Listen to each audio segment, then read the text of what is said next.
Hello, welcome back to another edition of the I'm Always Right Sports Podcast. I'm your host, as always, the Mouth of Michigan, Rob Mendeca. With me, as always, my co-host, the Merc Zone, Mike Merkel. I made it. He's here. We've got the Whale Man, Kyle Buznowski, back-to-back weeks. He's feeling good. This is a shocker. We must be doing something right. He's coming back every week. So we have him here as well. We got a full roster today, guys. We have a lot of stuff to go over. We're going to be reviewing NXT in your house, and that event has obviously Backlash is tonight, so that'll be coming next week. We also have the Detroit Tigers draft. Spencer Torkelson, number one pick, coming to the Tigers. Really excited about that. We're going to talk about that, as well as some other baseball news to start off the show. And then at the end of the show, we're going to be talking. Mike's got another list, got a new rankings list. All 32 NFL teams ranked on paper, what their rosters look like as of today. So we're going to be looking at that. You may be surprised with some of these teams up near in the top 10 possibly, but Mike's got his rationale behind him, and it'll be me and Kyle's job to tell him why he's wrong. So it'll be fun. Your smile went immediately from, hey, that wasn't very nice. But it's going to be a good time. We're going to do that in the second half of the show, so stay tuned for that. Also this week, be prepared for a quick hitter episode. It's going to probably be released as well as we go over every single game of the NFL season. So be on the lookout for that as well. But let's jump right in. Let's talk NXT TakeOver first. In Your House was brought back. The concept, right? We had the houses. What's wrong? Nothing. Are you okay? I'm trying to read. Oh, okay. I was like, what happened? We had this house set, right? We had the green turf thing going on there on the way to the ring. We had the backlot brawl. We had, the NXT TakeOver debut of Karrion Kross getting his first real big win, and then a lot of fallout afterwards. Mike, give me your thoughts just strictly on the show. What's your grade? I know you're a little tough grader, so I'm guessing you're gonna give this like a C. Yes, that's exactly what I'm probably going to give it. I don't think anything on the card was really extraordinary. Yeah. I think Keith Lee and Johnny Gargano was the best match on the card, and when that was the best match on the card with this card lineup, I think that's when you're kind of like, oh, so that's kind of how that was, in my opinion. Yeah. I thought the women's match was the best match on the card, in my opinion. I thought the women. I didn't think they should have main evented, but I definitely thought it was the best match on the card. I thought the Keith Lee Gargano match kind of fell flat at the end. I just didn't like the finish. I thought the way they did it with Shirai, and plus we had a new champion crown too. That always helps. I thought that was the better match on the card. But continue. Sorry. Yeah. But yeah, overall, I don't think this will be remembered as anything. No, not good. Really, I don't think a lot really. Again, like I said, I don't think really much happened. No. Usually in these takeover shows, something happens that really changes NXT going forward. Right. And I guess if you want to try to make the case that Karrion Kross kind of changed stuff, you can make that argument. But I don't really see him because I think that was the most predictable thing on the card. Absolutely. So I don't think it changed anything in my view, because I was like, okay, he's just going to kill Ciampa in 6 minutes or in 15 minutes. He's just going to kill him anyway. Right. And so everything else was just kind of like, okay, absolutely. check. Right. Move on to whatever you're going to do next. Yeah, and when you look at this card, right, when you go down the list, Cole versus Dream, you knew that there was not going to be a title change there due to extenuating circumstances, obviously. Cross making his debut, we toyed with the idea, okay, maybe Ciampa gets the win, but, they went the complete opposite, and they just had him basically obliterate Ciampa for 5 minutes and be done with it. The Keith Lee Gargano match I thought was really good, but at the same time I didn't like this. I didn't like the finish. I also didn't like the result. I didn't like the result of it. I really would have preferred Gargano to get that win. I think it just would have helped progress that. But let's talk real quick here about NXT as well from this past week. Now you're seeing Finn Balor is going to be challenging Keith Lee at some point for the North American title, and now you're seeing Cross immediately get pushed into the NXT Championship picture. Does that change? Say we get some mix-ups here really quickly, right? Because, Finn gets that big win over Punishment Martinez on the show.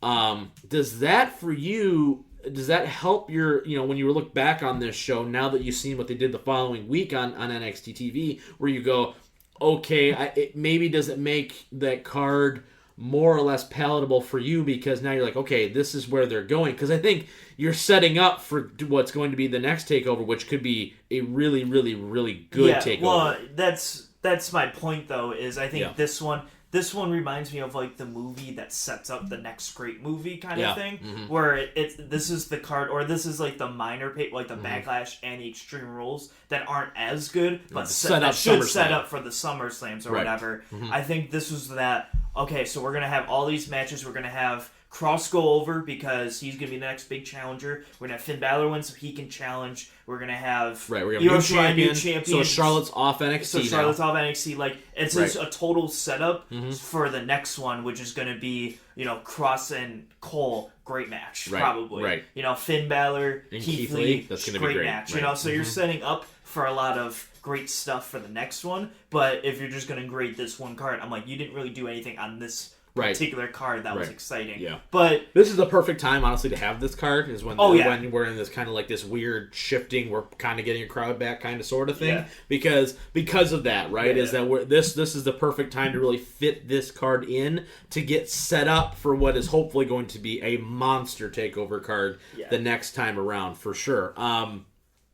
Yeah, so you got the best match being Keith Lee Gargano. I still think I had the women's match. I thought it was well done. I thought the match itself was probably, if we're just looking at the match, I thought it was worthy of being the main event. Even though I didn't agree with the match placements, but I thought that it was still a very good match. Well put together. Like I said, nothing crazy happened on this card, really. There was nothing to make you go, wow, But let's just take this off course here just for a second. Now, compare this to AEW's show that they just did a couple weeks before this, right? We talked about that show, and we thought there was moments where, like, okay, this was good, but nothing. We also kind of felt like it... Outside of the TNT match, nothing really happened, right? We got a debut of Brian Cage, but nothing else. Do you think that we're both like this Wednesday night war, quote unquote, because they're neck and neck every single week in the ratings? Like AEW won, I think, like 4,000 people this past week, right? Are you over this Wednesday night war thing? Do you really think it's a war still, or are we kind of being like, are we just waiting for like the next big moment to happen? Because I feel like we're kind of in a lull right now as far as those two shows go. Like, I'm not putting Raw and SmackDown in this conversation just because they're on different nights, but like this competition, quote unquote, I know a lot of people going into this thought it was going to be like this, like every week is going to be just like bananas, right? As far as action, we're not seeing that really at all. So it's like, for me, I think the whole talk has been died down quite a bit, and I don't think necessarily that either company is really treating it as like this.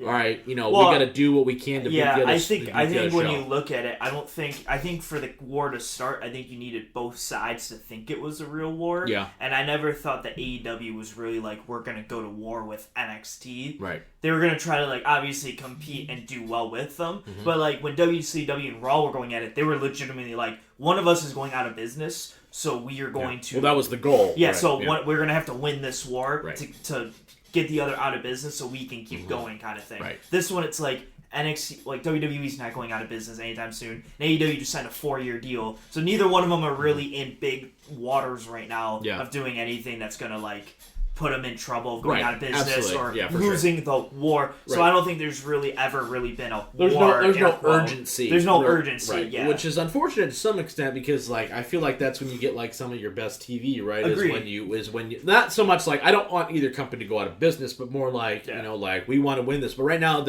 both ratings are down. I think like Vince goes, okay, so my third brand is doing as well as AEW's only brand. I'm okay. I'm okay winning that one. And then AEW's like, we're still beating that third brand and we're winning Wednesday nights, so it's a win. Like they both feel like they're winning right now. Yeah. So they're like, let's not change anything. Right. I think if it ever changed where it's like AEW's if AEW went to Mondays, that's when I think you definitely see like an uptick because AEW's like now we have to, because you're going after the A show. Yeah. Exactly. So that's the only change I would see. But right now it's like we're competing with the third show. Mm-hmm. Like the other two shows that they have get 3 million viewers every week. We get 850,000. Like we're not at that level. Right. So I don't think they think it's a war. Mm-hmm. And so that's why I don't think it's extremely interesting, right? I thought I'd bring it up just because, we're almost, what are we? We're a year in by this point, aren't we? Pretty close? Technically we're a year in. Yeah, right? So like, we've kind of seen the up and down. The TV didn't start until October. Right. Yeah. AEW started last January technically. Yeah. The first show was in April. Right. So we're kind of there, right? And I feel like both the, because these are the most two recent shows we've had from from their sides, right? AEW, we felt like, it was good, not great, nothing really crazy. I think this show you could say probably the same. Like, it was serviceable, but nothing is really going to stand out. I thought the Backlot Brawl even was like, okay, you know what I mean? I think if anything stands out, I think having a new champion crown as a first champion. Oh, yeah, it definitely and takes then the precedent, Stadium right. Stampede is just something, it's like, remember 5 years ago when we had a Stadium Stampede with 15 guys in it? Exactly. That's the only stuff that you're going to remember from these, like that show in particular. Yeah. But this one, you're going to be like, all right, so when you rank the NXT takeovers, this one's probably going to be pretty in the middle to lower part of them. Yeah, for sure. Absolutely. Just something to think about, obviously, as we go through. Interested to see, what they're going to do going forward on the NXT brand for sure. And obviously, like I said at the beginning of the show, we're going to be reviewing Backlash next week, so be prepared for that as well.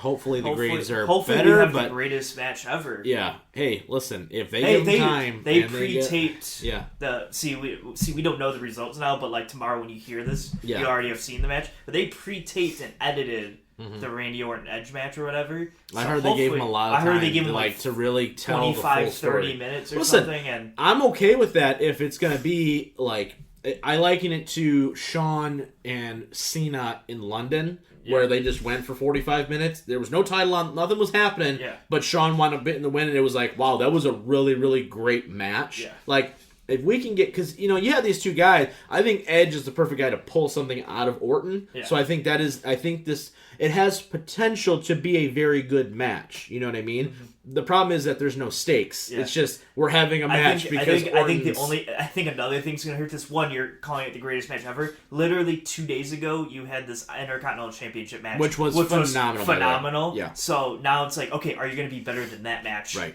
Probably not. Right. So now you're already not. Yeah, exactly. In that realm. Yeah, absolutely. Real quick too, do you think that now that Heyman is out of Raw and now that you have that whole streamlined thing under Bruce Pritchard, do you think you're going to see more emphasis on like importance of championships a little bit? I hope so. Like, because AJ is now the Intercontinental Champion, right? Yeah. And like he even made a post. He's like, I know what this is. I have to like make it worth something again. Yeah. Do you think that's? Do you think you're actually going to see that? Because I pray. Honestly, too. Think about this. Think about SmackDown's roster right now.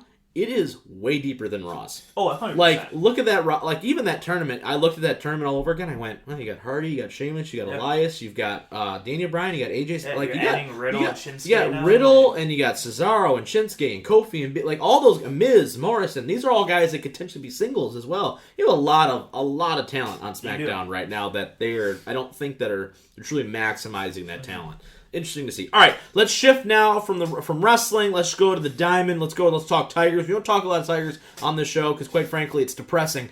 But right now we have something to celebrate, right? We got first overall pick, Spencer Torkelson from Arizona State, the first baseman, third baseman, I don't know, whatever they're going to put him at. He hits dingers is all we really care about, right? So, he's the first overall pick. The Tigers are getting a pretty big rave reviews as far as what they did in the draft as a whole. Kyle, let me ask you, Torkelson's coming in. He's the guy. He's always kind of been the guy that, a lot of people say he's the safest pick in the draft. There's a lot of people saying he could be potentially on the roster by 2021. Thoughts on Torkelson going number one? Are you happy? Do you care?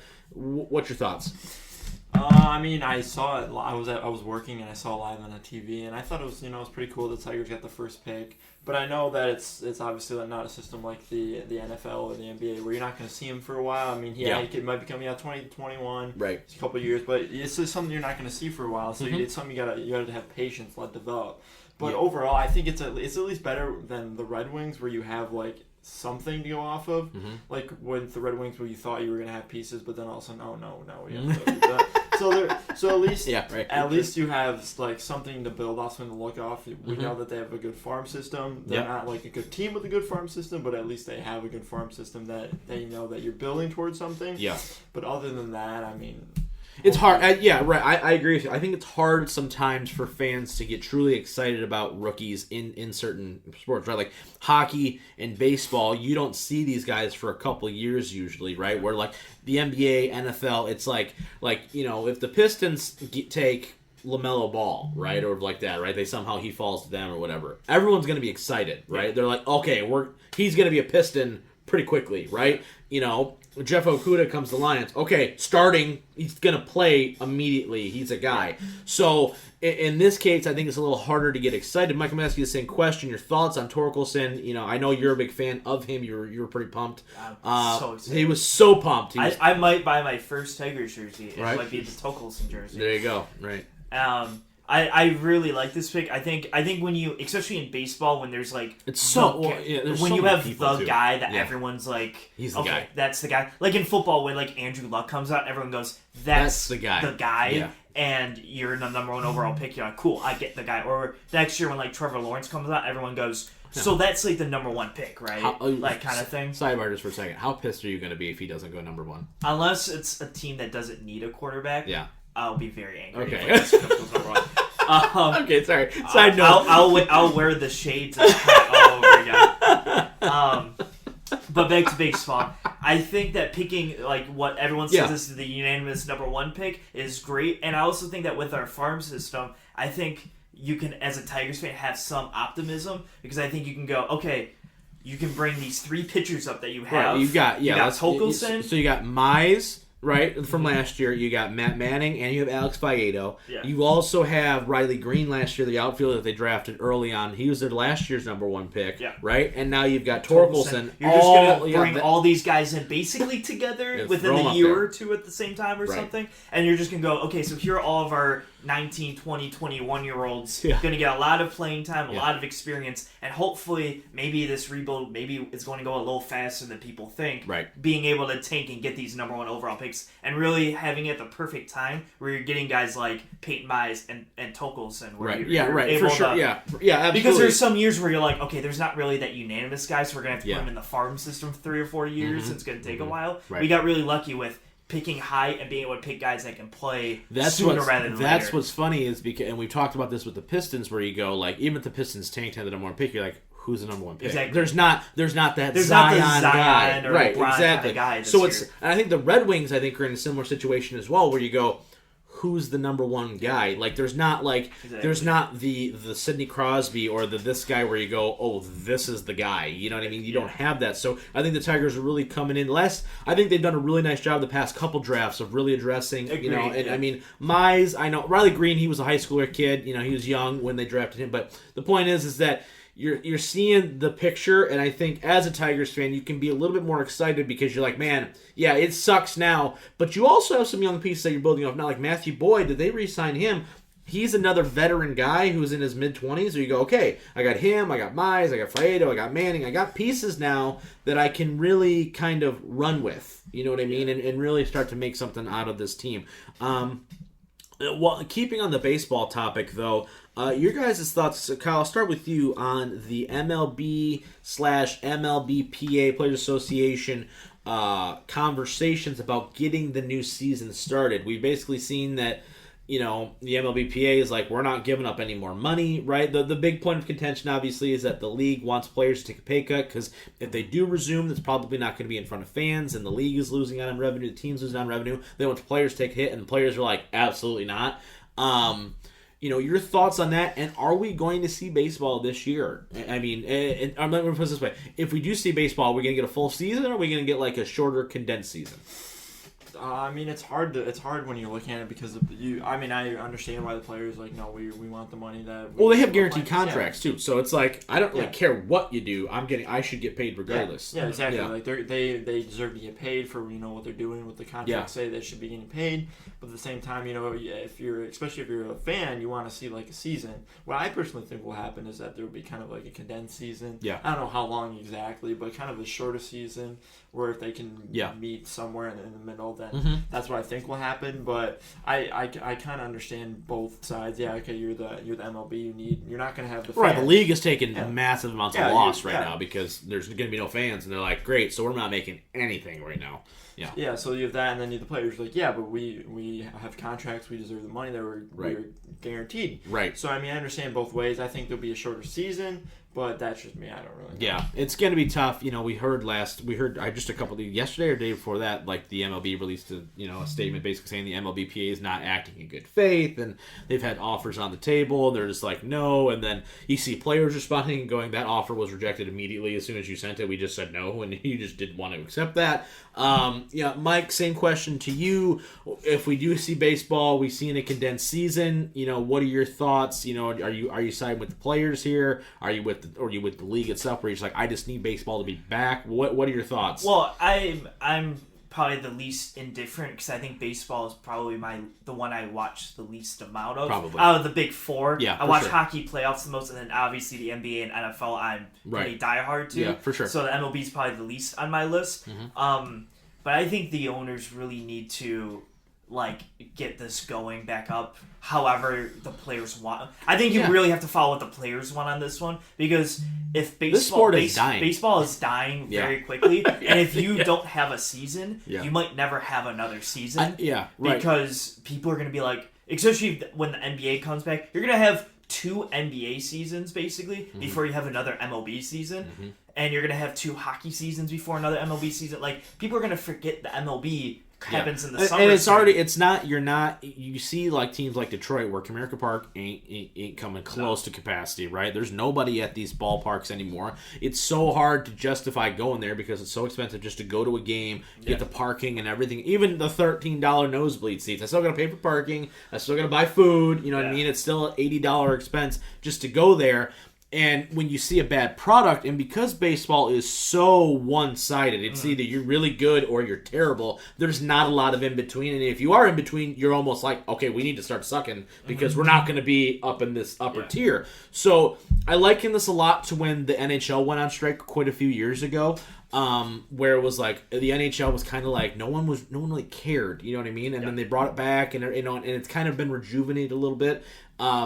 I think the MLB definitely they just need to get on the field at some point here. They just need to have people out there ready to go.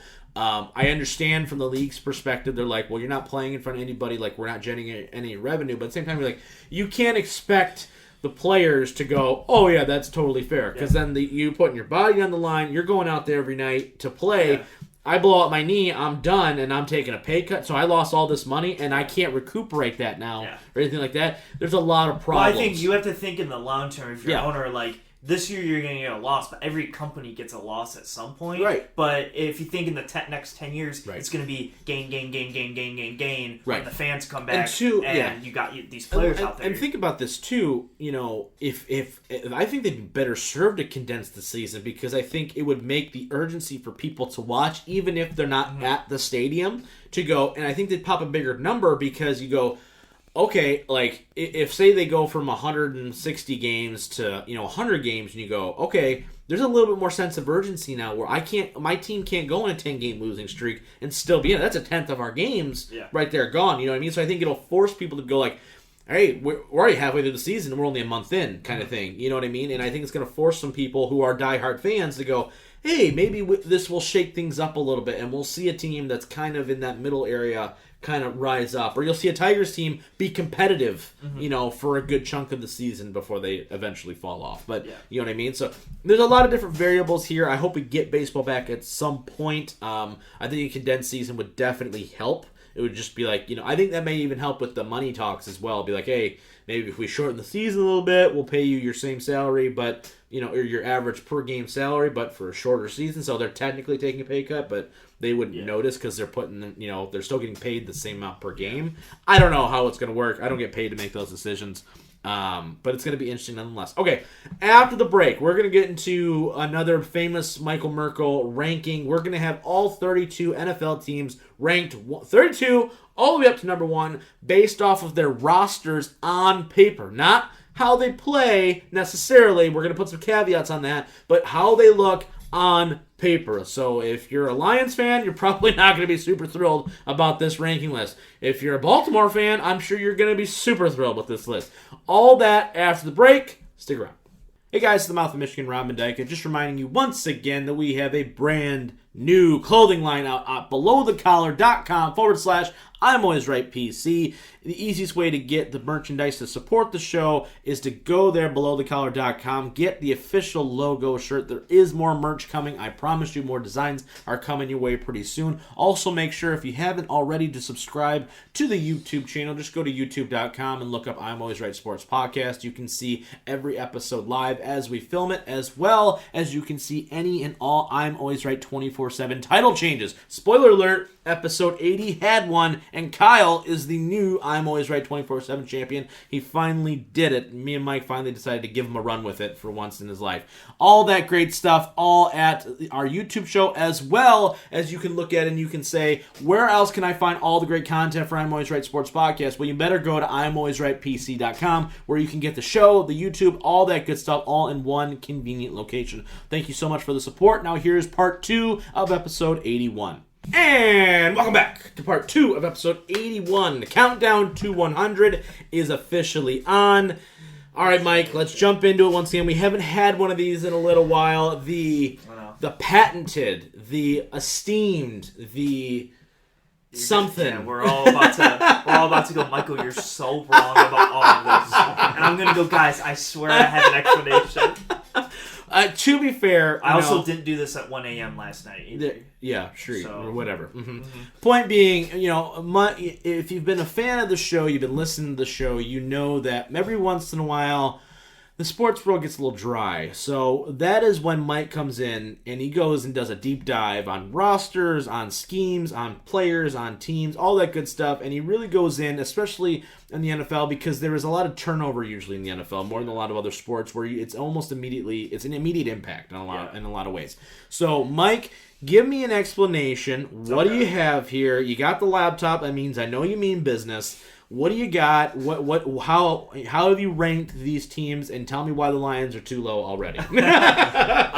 So I kind of went into this, and I was like, I went on OurLads.com. Yep. It's the best place to find updated rosters. Yep. And I would look at every roster, and I would go, okay, I would compare rosters and go, which roster, if I was like a GM, and I had to take over, I'd be like, which one do I want to take over the most, and which one do I kind of want to take over the least? I incorporated coaching a little bit, like on the field, like how I project them to do a little bit, but it's mostly on, like, if you're the roster, I'm like, you don't have a single star player on this team anywhere. I'm like, you're definitely near the bottom, because I'm like, what are we gonna do with this team? Where, like, spoiler alert, some of the better teams like the Chiefs and stuff are pretty high, because I'm like, you got a great offense and you have but they may not be the top team, but they might not be the top team, you look at their defense and you go, there's not really a star outside Honey Badger on this entire defense, which makes sense. So, just to give some context, right? Like, I'm sure the Lions are going to be in the teens somewhere, I'm guessing, maybe even a little bit lower, just based off of how the team is constructed, because the Lions, as we know, as we've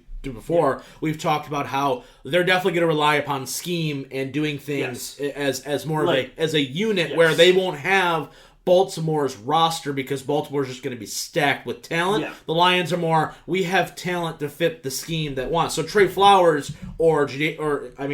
but let's put it this way. Put Trey Flowers on the field, or you put in a Frank Clark, and you go, well, maybe I like Frank Clark better because he plays on, you know what I mean? Yeah, exactly. Because he puts up more sack numbers, but from a Lions perspective, they like Trey Flowers better because he sets the... So there's a little bit of that to be involved. So I'm having to say that out loud, because I don't want to get upset when he puts the Lions at like 18, and I'm going to be pissed. So it's fine. So I'm already saying that out loud, but for Lions fans, because I know we see this on Twitter a lot, right, where people go and they like rank their quarterbacks or like that, and people lose their freaking minds every time they do this. So put that into some consideration as well. Mike is looking at it from a Madden standpoint is the best way of putting that. Where, like, we may play with the Lions, online head to head, right? But a lot of other people, like on YouTube, go, well, the Lions have the worst roster for Madden purposes because they don't have drop dead speed, or they don't have the super great pass rusher or whatever like that. So lots of stuff to consider, but nonetheless, let's get right into it. I wrote down a little argument for each of these. Could be totally wrong. I think I'm mostly right though, like usual. So we'll see what happens. So number 32, my worst team currently in football, I think, are the Washington Redskins.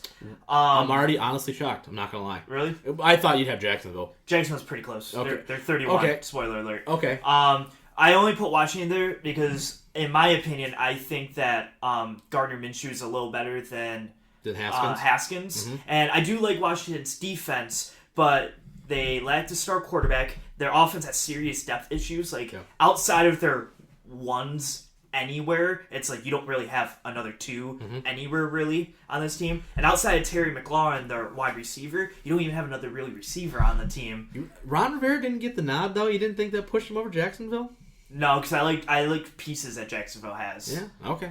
That's my only nod. But I think their defense will be like if they. I wouldn't be shocked if they're like 4-12, 5-11, and do a little better because their defense literally wins a 7-3 game or something. Yeah, right. Okay. Like I wouldn't be shocked by that, but I don't think they're putting up more than like 17 points in any given game. This is not my hill to die on, so I'll go with it. But like I'm a little surprised you don't have Jacksonville as the worst team in the league. And so as I just said, 31, I have Jacksonville. That makes sense because I think their offense is just slightly better. I think Gardner Minshew at least has weapon like D.D. Westbrook, DJ Clark, and they have a good run game with Leonard Fournette. I think that right there kind of gives you an avenue where I'm like, at least you can do stuff with that. And I think their defense has big enough names, but I will say that the secondary is DJ Hayden and Rashawn Melvin, and I go. Well, they drafted the and they grabbed CJ Henderson, but he's playing the slot, right? Exactly. So I'm like, they still have Yannick, who's not going to be there for very much longer, I'm sure. And you have like Josh Allen, like you have pieces, right? Honestly, now that you say that, all right, I get it. You know what I mean? Like Washington's offense is rough. Yeah. Where I think this is more of a balanced team, but it's still not very good. Right. It's just more balanced. Absolutely. Number 30, I have the Cincinnati Bengals. This might be a little shocking too. But I think that you do have Joe Burrow. I will say Joe Burrow is quite good. Yep. You have AJ Green, Tyler Boyd, T. Higgins. AJ Green for 6 games. You can put an asterisk there. And you have Joe Mixon as a solid running back. Yep, absolutely. And I think the defense needs some help outside of like Carlos Dunlap, Geno Atkins. And they have DJ Reader too. They just signed him. Yeah, but I think you're kind of. Yeah, no, they're definitely hurting in the secondary because I mean, they signed Trey Waynes in the secondary. I know that they basically just swapped Darqueze Dennard for Trey Waynes. Yeah. I don't disagree with that. I think that Cincinnati is a team where they're really going to benefit from. That's why we talked about during draft time, where like if they didn't think necessarily that Burrow was their guy, they could have greatly benefited from trading down a little bit and getting some more capital because they are so far away from being able to field a competent team. I think getting the quarterback was imperative for them, but especially because of the division they're in, they're gonna just get beat the crap out. That's kind of like when I project. I'm like, you're playing Baltimore, the Steelers, and the Browns. I'm like, you might win one of those 5 or one of those 6. To put some context on this too, this is we're not predicting the worst teams in the league. We're just participating just the rosters, their star players. Once again, use Madden logic when you're looking at this here. Okay. Yeah. Kyle, how are you liking this so far? I gotta add you in a little bit here too. He's waiting to jump in and be like, hey. Yeah, wait until like the middle picks, but like. Because the middle's hard because you're just kind of like you can take all. Yeah. Well, I mean, I think the last teams also could be hard because they could be intertwined. Intertwined. There you go. Because there's like you have the Bengals who are gonna get murdered in their division, right? For sure. You have the Redskins but you're like, who do they have? If one guy gets hurt, then you're exactly could be bottom. When you're starting Adrian Peterson at 39 years old or however old he is a running back, you go, wow, we got some depth. That's why I can't really take into their schedule and stuff because then I'm like, well, Cincinnati's probably gonna be the worst because their division. If you're Washington, you definitely just need to suck and just take Trevor Lawrence and be done with it. But it's fine. All right, so that's kind of my bottom 3. Yeah, that's nothing very debatable. I think a bottom 4. It just kind of pains me to put this here. I think the New York Jets are 29. Really? I am so shocked you said that. Really? Yeah, their roster is not good. Okay, I mean. So you have Sam Darnold, who your boy, man. I am the highest on Sam Darnold. I like Darnold too. Le'Veon Bell? Yeah, Le'Veon Bell, but he hasn't worked. He's not been very good. The offensive line is not good, really, at all. No. They don't really have receivers because they just lost Robbie Anderson. So they don't really have receivers just those two. So I'm like, offensively, I'm like, they have Quincy Enunwa and Okay, yeah. Sure. So and then your defense, I go, you got CJ Mosley, who's really good, and you have a couple pieces, but I'm like, I see a lot of holes. Adams, but Jamal Adams could be traded. Yeah, he could be traded. I'm like, I see a lot of holes, and I see a lot of problems that this team could have. Which is crazy when you think about where you looked at this Jets team a year ago. We went, this could be a playoff. Yeah, potential playoff contender, right? Like there's some pieces that are really falling into place, and it's all gone immediately. You know what I mean? That doesn't shock me necessarily. Yeah. Who was their first round pick? Who did the Jets take? I guess I have to look now. I don't I don't know off the top of my head. No? Who did the Jets... I'm trying to think of who the Jets took at their pick. The Jets. Let's see. Let me pull up the Jets roster here. Jets, they took McKeith Becton, the tackle. Okay, yeah, right. Okay. And then they took Denzel Mims at wide receiver. Okay, but right, at the same time, right, I'm going, right. when Denzel Mims and Jamison Crowder are your top 2 receivers, I'm like, are we really... Yeah, that's not great. Yeah. Okay, really for sure. So that's my you know what's funny there. is while you're asking Kyle, I was like, I'm interested to see where he puts the Jets because he really likes Darnold. I like Darnold. Yeah. If Darnold was on the Broncos would be so high. Yeah. For me, but unfortunately, you got the Broncos. I have the Broncos decently high also. Okay. Number 28. I think this one's gonna be a little bit of a shock too. Now that I'm realizing this, but I feel like I put this in a perfect spot. The Carolina Panthers. I don't agree with that. Now hear me out. Best running back in football, not really even close. I don't think Christian McCaffrey. Yep. I think you have a good game management quarterback in Teddy Bridgewater. I don't think he does anything spectacular, but I don't think he turns the ball over. Nope. Your wide receiver position's good, not anything great, but your O-line's still pretty bad. And without Olsen, you don't have a replacement for Olsen. Mm-hmm. You lost Luke Kuechly, you didn't replace him. You didn't take anybody offensively in the entire draft. They went completely defense. And then your defensive backs are not good either. You lost Bradbury to the Giants too, so you don't have a so I think really this is all like defense. Like you took Derek Brown, that's nice, but I'm like you lost Luke Kuechly and you didn't replace him. You lost your defensive backs and didn't really replace them. I'm like your defense just has holes everywhere. Everywhere. Well, you got a new coach coming in, right? You don't know what, but we haven't seen Bridgewater start let's be real. Legitimately start. Anybody works in Sean Payton's offense. Taysom Hill got paid to be in Sean Payton's offense. Let's put it that way, okay? So you look at it and you go, right, like, what is this team going to be? You have no idea what their identity is going to be. You got Matt Rule, who's never been an NFL coach. You've got a quarterback change. You're going to hand the ball to McCaffrey 95 times a game and hope he doesn't get hurt. Yeah, exactly. But outside of that, you don't have any depth anywhere. I don't think that's as big a shock as people, because when you look at it and you go, okay, they've got...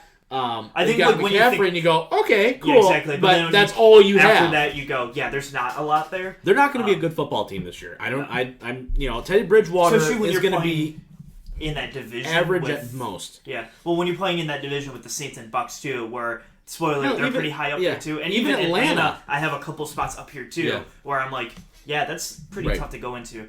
27, I have the Miami Dolphins. I don't think they got much better in this draft, even though they signed a good. I didn't like their draft. I didn't like their draft at all. They spent the wad in free agency, but I did not like their draft. I think the wide receiver position is weak outside Devontae Parker. I think he did good. Outside of that, it's not good. And the offensive line and tight end need a lot of improvements. Mm-hmm. I think Ryan Fitzpatrick did a fine job, and they have Tua, who hopefully can be the guy in the future. And they have Jordan Howard to help with the run, but I don't think Jordan Howard's anything to... Jordan Howard's there now? Mm-hmm. I thought it was Mostert. Or one of the running backs from the Niners. Mm-mm. I wrote down Jordan Howard, and I looked. Are you sure? I don't know. Maybe. Let me double check. I thought because the Niners because Miami traded with one of them. It's not. Matt Breida is also there. Oh, Jordan Howard and Breida are there. Yeah. Oh wow. All right, that's a nice little running back duo. Then he was put as the number one. That's why I just put him there. Okay. But Matt Breida's also there. Okay. Defensively, I think they improved, but they still have big gaps. Yeah, they got Byron Jones. I think it's saying Lawson too. And with also the Kyle Van Noy. Yeah, with the Patriots. Defense kind of still being there, and you don't really know what the offense is, and I think the Bills are going to be really good. I think it's just a tough division. When you look at it, and it's tough because you're going to start probably Fitzpatrick outright first. You know what I mean, and that's going to be tough. You don't have playmakers on the outside like Albert Wilson is not. No. He's fast, but it is what it is. Devontae Parker's never really lived up to the hype. Offensive line wise, I think you're still in pretty rough shape. I don't think the guy out of USC they drafted that tackle. I think he's like the fourth or fifth best tackle on the board at that point. So it's like okay, I didn't like their corner that they drafted either. The Tua pick made sense, but outside of that, I didn't understand any of their other first-round picks, to be completely honest with you. Mm-hmm. I didn't think they did. I thought they did a better job in free agency addressing some needs. But once again, though, you're going to come back and you're like, okay, Byron Jones is making $18 million a year, and you go, okay, that's great. But when you change schemes and you do these kinds of things, and we've seen it with like a Nnamdi Asomugha and these guys, when he goes in and you go, ooh, maybe this is not necessarily the best fit. Darius Slay is another example of that, where it's like, he was supposed to be good at man-to-man coverage, but we saw it later on. You're like, maybe this is not the best necessarily fit for this guy.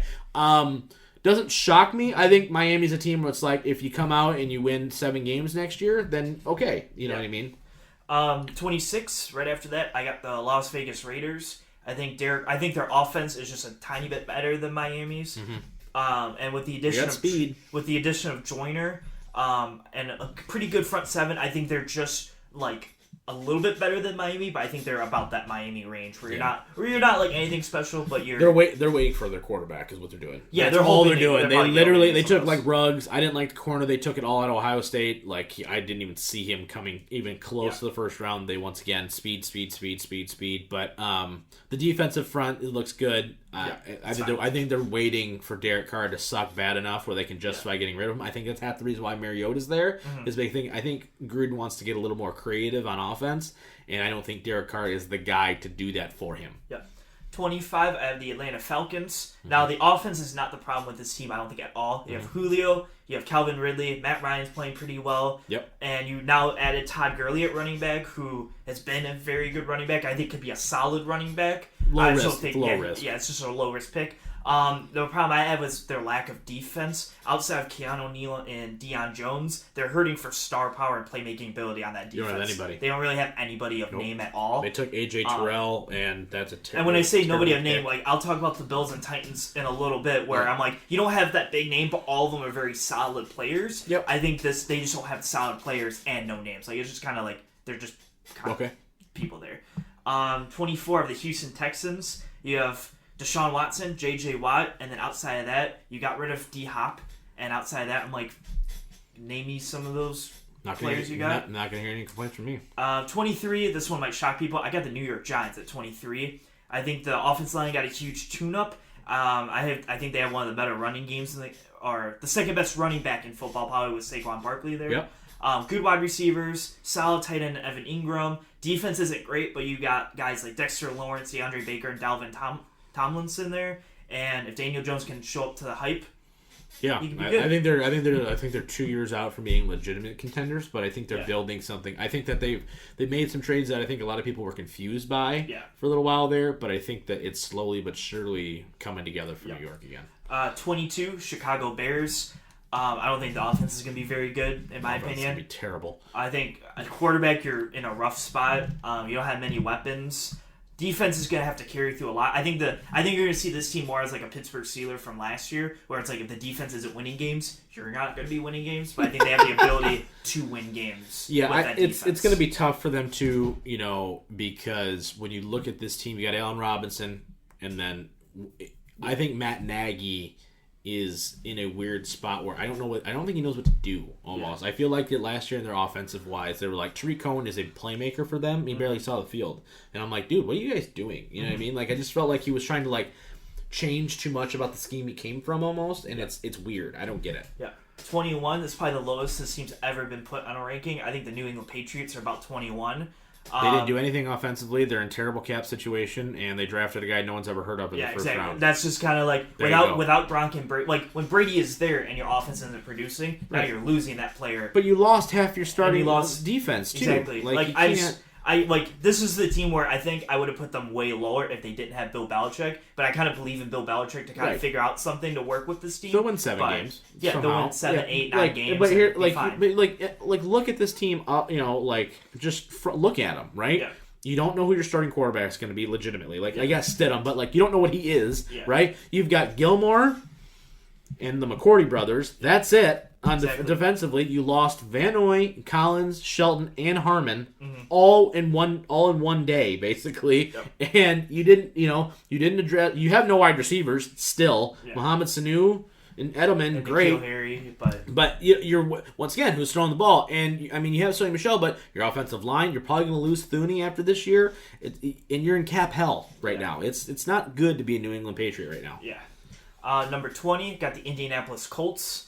This one's a tough one for me to rank because weird. Because I'm like, Philip Rivers is an upgrade to Jacoby Brissett. They have a strong running game and some good receivers, but then the defense is weak. But I'm like, if Rivers isn't going to be good, then they're going to be a really bad team. They're another team. I think they're like, if we can make a run, we'll do it. But I think they're just ready for Easton to take over. I was going to say, I think they're like 4 or 5 games, and then they're like, if we're 1-4, just give Jacob it to Eason and let him roll. If they're 4 if they're terrible, then they'll just draft a quarterback. Yeah, they'll take they'll take Ohio State dude. Yeah, they'll take Justin Fields. Yes, done, sold. So that's my bottom 12 That offensive line is really good, so that helps a rookie a lot. That offensive line for Indianapolis, with Quentin Nelson and those guys, that really helps quite a bit insulate a guy, and it makes them look better because you have a guy like that. Yeah. So those are my bottom 12 teams. Yeah, I don't have any real arguments with that. Yeah. Kyle, anything you... No? He's good. Sweet. I'm taking it all in. He's taking it all in. Okay. After this, he's got like notes. He's like, wrong. My top 10, wrong. you'll probably have more to say because it's the top teams that you probably watch more. Right. Number 19, here we go. Detroit Lions. I had a feeling. Yep. They just made it out of the 20s. They were actually in the 20s and I had to edit my screen and then they went to 19, which is really funny. I think the offense will be probably improved from last year. Yes. I agree with that. And I'm kind of counting for the first 8 games, not really the last 8 games, because I think that's an unfair balance of games to look at. Right. I think the first 8 games, I think they'll be about to, because I don't think they really got anything outside DeAndre Swift to really say, okay, that really improved, because the receivers are the same, running backs are really the same, quarterbacks the same, tight ends the same. Yeah. Outside of a couple offensive linemen, it's pretty much the same. Yeah. So I think they'll be improved, but not by a lot. I think the big thing is the defense. I think it's going to be all dependent on how like a guy like Tavai, Tracy, and if Okuda can ball out in year 1. Yep. If Okuda doesn't ball out in year 1, you're going to be really bad. If he does ball out, you're going to be probably 9-10 wins. Yeah, that's you're really dependent on one guy. I think there's 2 guys actually. I think it's Okuda and I think it's Jamie Collins. I think those are your 2 guys because I think Collins is definitely going to be Patricia's go-to guy on something. You know what I mean? He's an athletic freak. I don't disagree with that assessment, and I think Lions fans need to understand where you're coming from here because when you look at this team and you go, I can see improvement, right? Like Deron Harmon is an improvement, right? Like Tracy Walker and him together is going to be awesome. Desmond Trufant is an upgrade over Rashawn Melvin, right? Jamie Collins is an improvement over name a guy. You know, put anybody a linebacker that played for us last year. You see improvement there. They need more pieces, and I think they're going to add somebody else still at some point for sure. But I think that's a very fair assessment of where the Lions roster is at right now. If Matthew Stafford plays like he does last year, the offense is going to be top 10. And if we do quarterback rankings sometime next week or the week after, I go, if you would have taken, if like Patrick Mahomes was on this team, this team's probably number 11 for me or whatever. Right, exactly. But it's just because of, or if like Tyrod Taylor's on this team, maybe they're 25. Right. Like I think a quarterback can really swing the team more than anything else. Absolutely. And we'll see that with the Chiefs here in a minute. We'll see what they're with the Chiefs when they're in the top somewhere. And speaking of number 18, I got the LA Chargers. I think the offense is good. I think Tyrod's serviceable enough for a year until you get Herbert in there to really kind of work with it. You got good receivers. You got Hunter Henry, who's a fantastic tight end in my opinion. And I think the offense could score points. And I think the defense is going to be really solid. You got the Bosa brothers.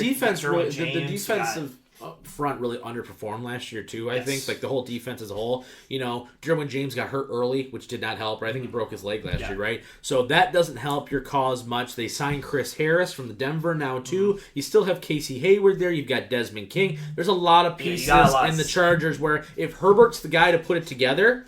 Look out. This is a team where I think the quarterback play kind of downgraded a little bit for me. Because Tyrod's awful. I go Tyrod Taylor, and you don't know what Justin Herbert is. Right. But if you told me Justin Herbert's the Sam Darnold, I go, this is probably the number 10 team. But because I don't know what they are yet, that's why they're 18. For sure. 17, I have the LA Rams just a little bit above because I think their defense is still pretty dang good. You got like Jalen Ramsey has a good lockdown corner. Brockers, Donald, and Nabookim off the edge. The only problem I have is outside of their wide receivers, I don't think their offense is very good. The offensive line's weak. You don't really have a good running back. Your tight end's not really there. And if Goff can make throws, maybe you'll be better than I think. But I think you're about a 7-6 win team. Yeah. I think the Rams have a worse roster than I think a couple teams you've already listed. Like I think they have a worse roster than the Lions do. I think Aaron Donald. I think Aaron Donald is very good, and I think he masks a lot of that. I think that's the problem. Like I would put the Lions receivers over the Rams receivers, for instance, right? Like I think Galladay is better than Cooper Kupp or Robert Woods, and it's not really that close for me. Like you know what I mean? It's close to me. Like I would definitely take him. I take Stafford over Goff. I would take our offensive line over theirs, and I would take our running game over theirs. I think it's more just on potential. Like you've got what's his name, Brown, is it right? The running back, right? And where you have Kerryon and DeAndre Swift. I'm gonna go. All right, well potentially I'm gonna take Kerryon and DeAndre Swift over them. This is me nitpicking, but I definitely could take I would take the Lions roster over the Rams roster. As it stands right now. Now, the Lions can have Aaron Donald if he wasn't an idiot, but we're not going to talk about that. So number 16, I have the Packers.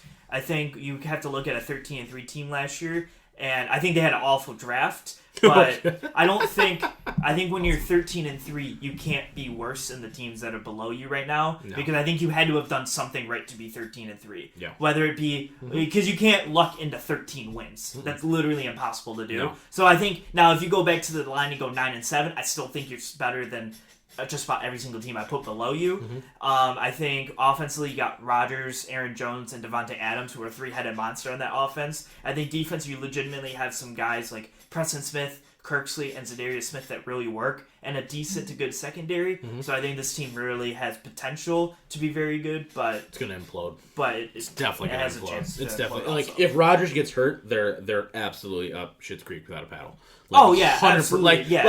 I'm not. That's for every team, obviously. But I'm saying the Packers are a team for me where like with the way they have to play and the way they win football games, Rodgers is always having to pull something out of his backside to get the win. Right?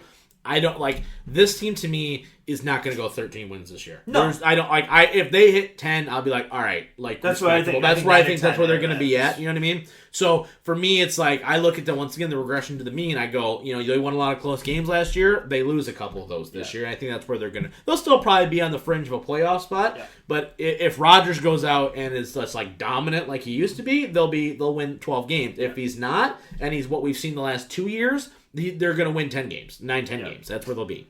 15, I got the Arizona Cardinals. The trade for DeAndre Hopkins really boosted this ranking for me because I think your receiving crew just became something out of really out of Madden. Like Larry Fitzgerald, Christian Kirk, and D-Hop with Kenyon Drake at running back. And if Kyler Murray can develop into like a legitimate good quarterback, I think this offense has the ability to score 25 plus points a game. He's got time. That offensive line needs help. That's the only thing. I think also drafting Isaiah Simmons and adding Devin Kennard to the defense just improves what that defense was last year. I think the defense Chandler Jones. You got pieces there. Yep. Patrick Peterson still. So that's my Arizona Cardinal. All right, number 14 got the Tennessee Titans. I think they'll only improve from last season. Yeah. I think Ryan Tannehill's playing very well. Derrick Henry is a monster in the backfield. Receiving crew isn't great, but I think you're going to get they win and lose based off of if they can run the ball. Yeah, I think you got AJ. Yeah, you got AJ Brown, who I think will have a pretty good year as a wide receiver. Yeah. And the defense doesn't have a star player, but I think as a unit they play very well together, and I think that's very key for this team. They're a good, solid football team, and I think they'll win 8-9 games. Yeah, that'll probably be where they're at. Vikings at 13. This is shocking that they're low, but actually their defense is not very dominant as I thought. They lost 8 starters from their defense. Exactly. They still got Daniel Hunter, Harrison Smith, and Anthony Barr are 3 returning people from the Vikings. But I think you still have a lot of holes throughout, especially in their secondary. They have Kendricks too. Don't forget Kendricks. Oh yeah, and Eric Kendricks is a phenomenal linebacker. Those 4. Yeah. And then outside of that, I think you have a lot of holes. You have a lot of holes on that team. I think here's the thing too. Dalvin Cook's going to sit out until they pay him, and they're not going to pay him because they can't afford to pay him because you paid Kirk Cousins all this money. It is very interesting, and I want to talk about this maybe in a future episode, though, how teams were more likely to pay their quarterback who's handing the ball off to their best player. Like the Tennessee Titans paid Tannehill all this money, but Derrick Henry's the reason why they win. It's not Ryan Tannehill. You know what I mean? So it's going to be very interesting to see how that plays out. They're a team similar to the Lions where you go, they really need to have their rookies show up and play well, or they're going to be hurting depth-wise throughout. Yeah. Number 12, I have the Buffalo Bills. I kind of just go, they're the Titans, team a lot. But they're just a better version of the Titans. They're better playmakers. Yeah, they just have better, defensively, got Ed Oliver, Micah Hyde, and Tre'Davious White with more solid pieces around them. Yeah. And I think offense, they got Stephon Diggs, and if Josh Allen going in year 3 really gets a big bump in his game, I think this team is legitimately one of the better teams. They should be the favorite to win the AFC East. Pretty easily, I think. Mm-hmm. And then number 11, I have the Denver Broncos, right outside of the top 10. I thought I had them in the top 10. They're at number 11. Very high on this team. I think second-year quarterback Drew Lock. It's all on him. It's 100%. And we talked about this before the show, and you made the case, and you look at the team and you go, it is legitimately all on Drew Lock. Because you have two-headed monster Gordon Lindsay, strong receiving crew with Noah Fant also at tight end. You have 3 good receivers on a tight end. Bradley Chubb, and Von Miller at pass rushing. Right. You added Jarrell Casey, AJ Bouye's in the defensive backs.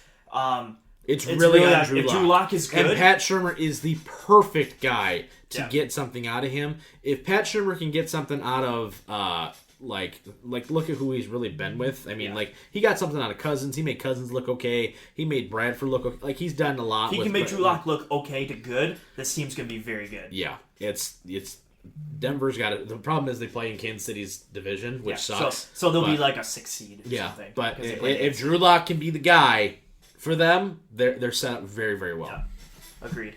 Heading into the top 10, we got the Browns at number 10. I say on paper, this team is just stacked from top to bottom. I think the problem is the coaching. Yeah, to me. absolutely. I think this team gets brought down because I think this team could be in the top 5-6 area. But who do they hire? Oh, Kevin Stefanski. Yeah, that's right. But when you add the coaching into it just a little bit, I think it brings them down because when you look at the roster, you go, okay, you got Odell and Jarvis, Kareem Hunt, Nick Chubb, David Njoku, Austin Hooper, and they can't score. Right.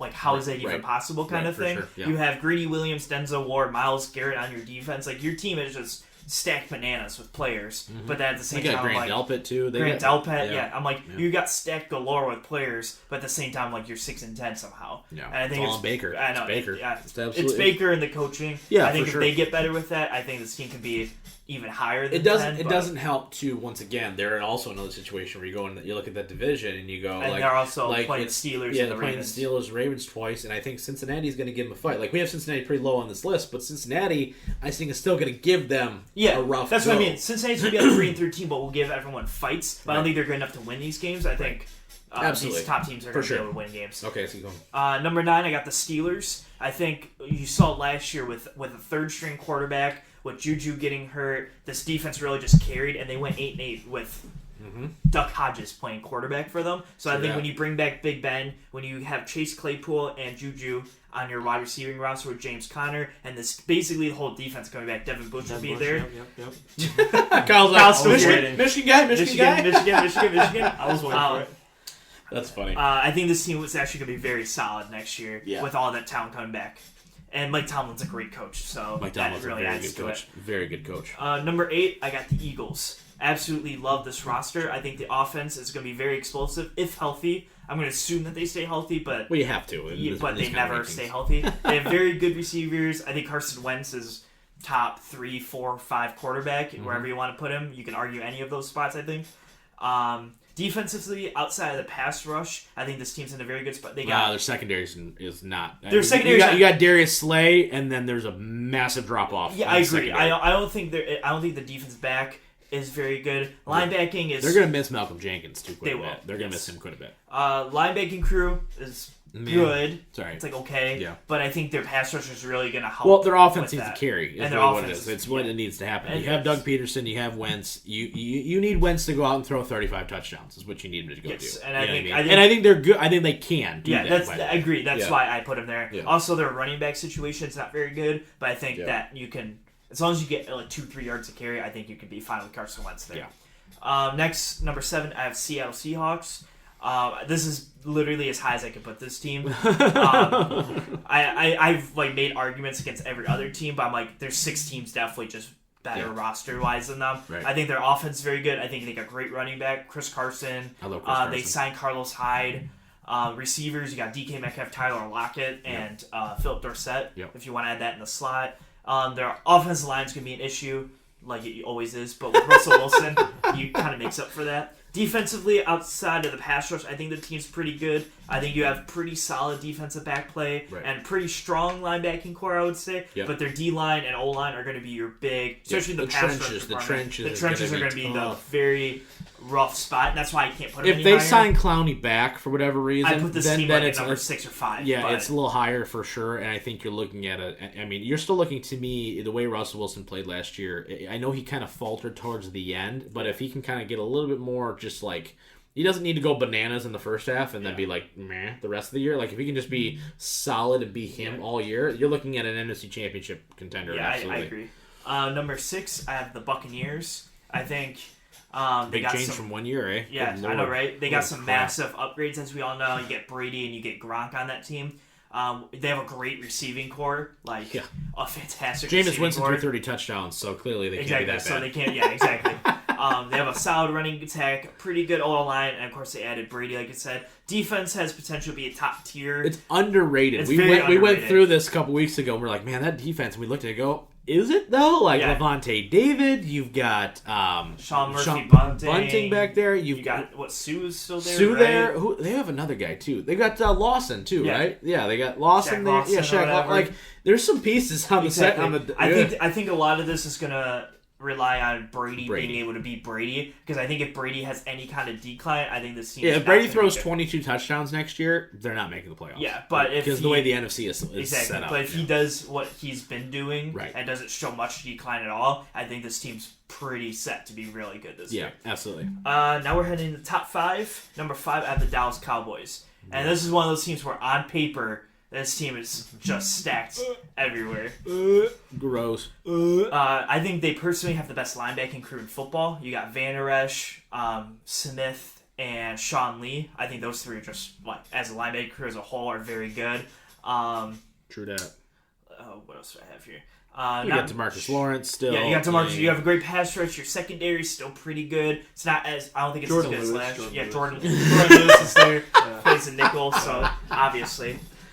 You got Zeke as one of the best, and you still have a very good O-line. Wide receivers, you just got CeeDee Lamb with Amari Cooper, with Michael Gallup there. Yeah. I think it all relies on your quarterback play. I think it relies on them being able to run the ball again. Zeke did not have a good year last year, and I think that's why. I think Dak put up good numbers, right? But the defense, secondary, I think it's twofold. I think number one, it's getting Zeke going again. I think two, it's their secondary. Like they're gonna go against the Eagles. And the Eagles shredded that secondary with nobody at receiver. Yeah, you know what I mean? So that's going to be the spot where they really need to address the area and go, okay, like we need to play. Now, as I say, I think the Eagles probably win that division, but I think the Cowboys roster on paper, I'm just like, I don't know how you can. It's gonna be very That's why I think it's gonna be a really interesting 2-game series and a division thing. Number 4, I got the Kansas City Chiefs. They're put in this spot strictly for their defense. If I didn't incorporate defenses, they would be easily the number 1, maybe number 2 outside of Baltimore, maybe, if you want to argue that. Until somebody beats them, the best team in football. Yeah, exactly. Yep. I have no problems with their offense. Super explosive. They can score 35 points a game if they want to. But their defense outside of Frank Clark, Tyrann Mathieu, and... they even lost Fuller, too. They don't have any... Like, their secondary is in... And they still haven't even paid Mahomes yet, so now you're going to have to extend Mahomes $30 million a year, so then you're going to lose that in your cap. And they already don't... Massive. They have like $3 million total in cap right now, so they're going to be in a rough cap situation, I think. Having to get rid of a lot of people, too. So they're future-wise, they're going to be in rougher shape, but I think they'll still be good.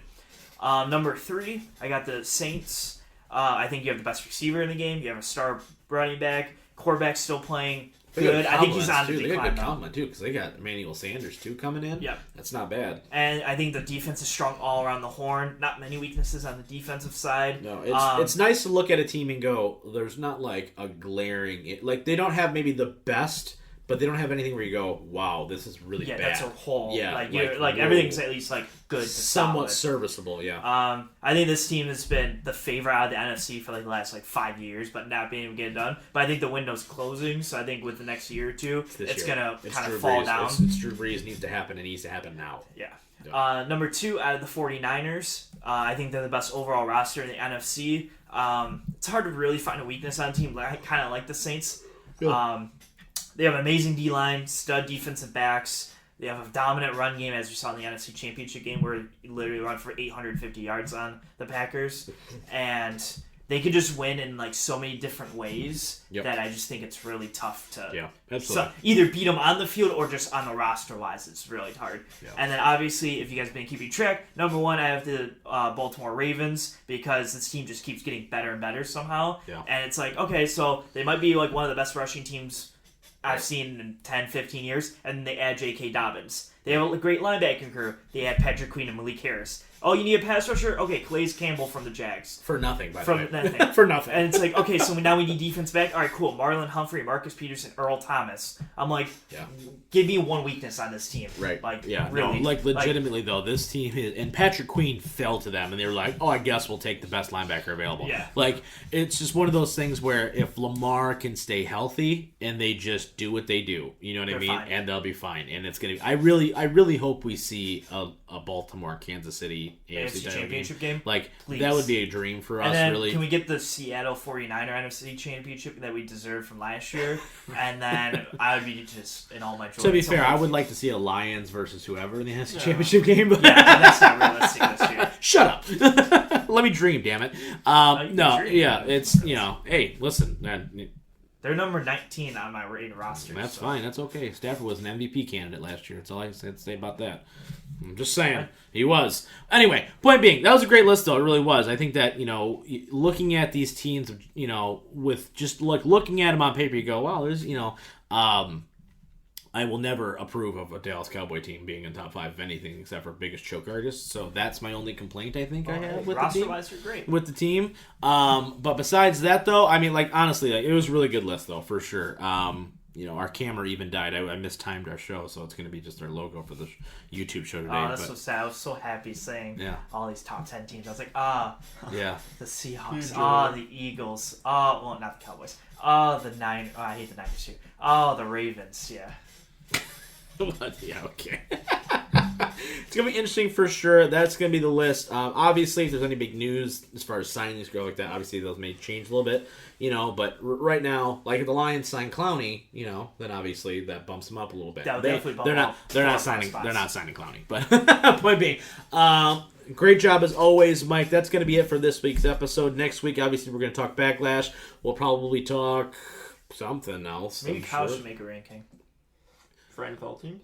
No, just like Kyle's going to talk favorite Michigan players. ever. Yeah. Best Michigan plays all Devin Funchess, number Devin 1. Funchess. And Devin Gardner. Devin Gardner, number 2.